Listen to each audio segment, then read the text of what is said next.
Today, we become legends.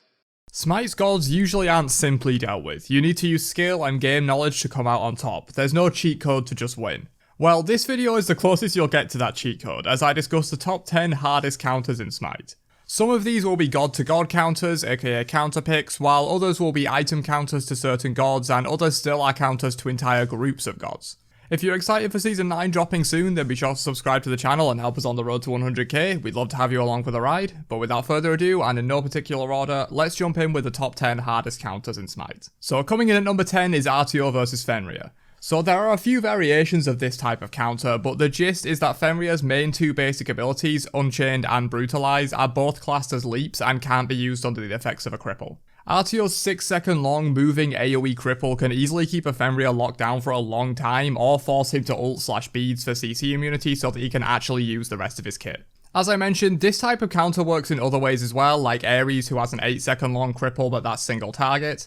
And these cripple strategies work against other gods that are heavily reliant on movement abilities, such as Arthur, whose 3 in both stances and his 2 in orange stance are all unusable in a cripple, and Circe, whose main big damage comes from her 1, which is also a movement ability and countered by cripples, along with her 3 of course.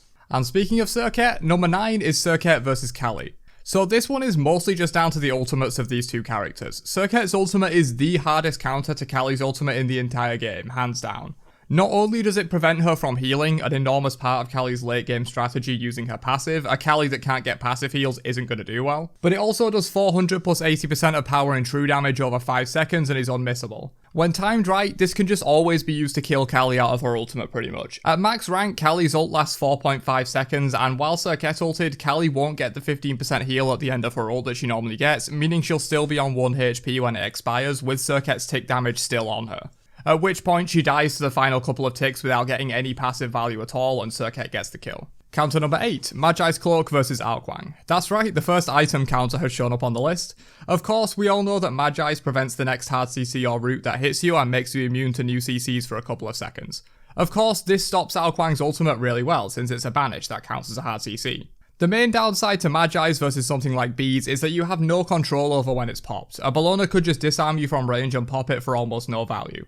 But in the AlQang matchup specifically, he literally has 0 other hard CCs within his basic kit to remove the Magis, meaning it will always negate his ultimate on you, unless someone else on the enemy team pops your Magis Cloak first before AlQang tries to ult you. This could change in Season 9 though, with a lot of different relics getting hard CC or roots that AlQang could potentially use to alleviate this Magis Cloak problem.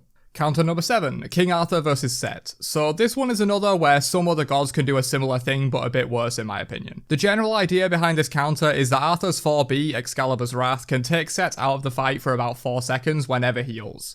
Since Sett is heavily reliant on his ult for his major damage, being able to just deny the first 4 or 5 seconds of it every time he uses it is really nice. Given the nature of how Sett's ult scales exponentially the more he stays on you with it active. Arthur also has amazing mobility with 3 true movement abilities as well as the lunge on his basic attacks to easily put distance between him and Sett to make him waste the ult.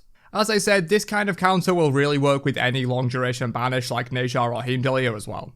Number 6, Ares versus any god with no CC immune ultimate. So this is more of a generic group counter than a specific god to god tech.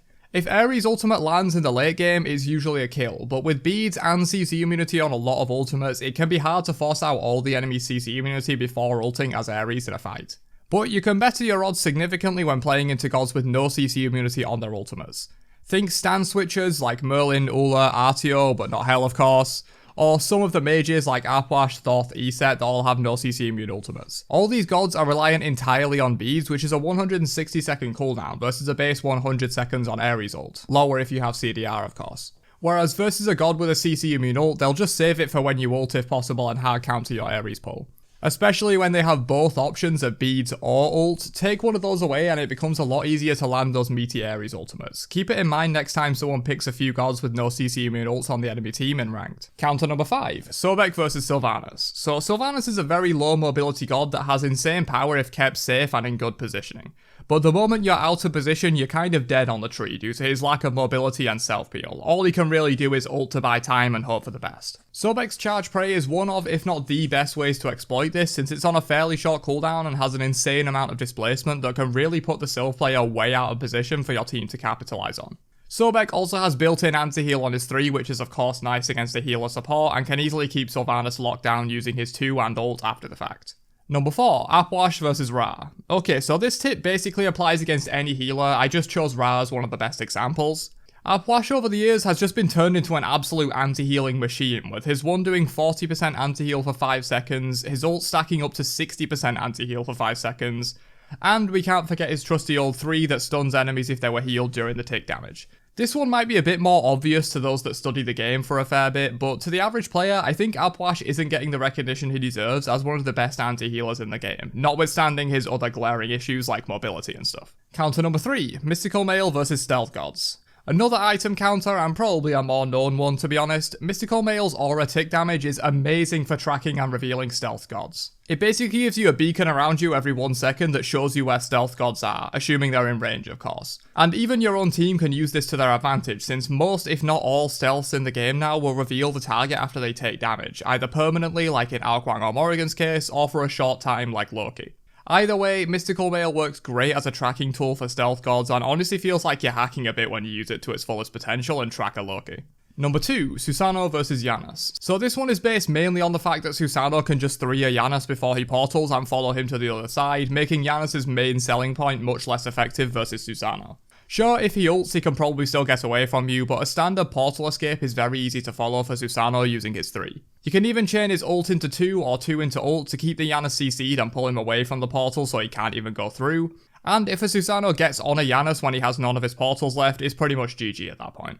And before the final pick, a quick honourable mention to Odin versus healers. I felt this one was way too obvious to put on the list, but nevertheless, it's of course one of the hardest counters to healers there is, and you should use it. And finally, at number 1 we have Fenrir versus Hebo. So this one is really rough for the Hebo, like one of the worst mid into jungler matchups there is.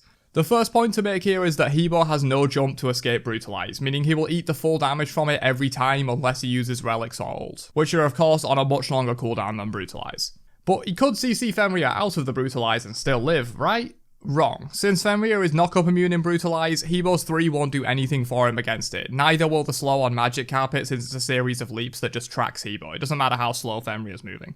You just need to kinda accept that you'll be eating many Brutalize hits versus Fenrir as Hebo. But that's it for my list of the top 10 hardest counters in Smite. Again, these aren't in any particular order, but if I had to pick a favourite, it would be either Circe into Cali or RTO into Fenrir. They both basically shut down the game plan of their opponent entirely, with Circe negating Cali's ult and passive heal with hers, and RTO negating half of Fenrir's kit with just one of her 6 abilities. Let me know your favourite from the video down below, and even suggest your own if you have them to add to these, but other than that, I'll catch you guys in another one later on. Have a great day, and peace out you nerds.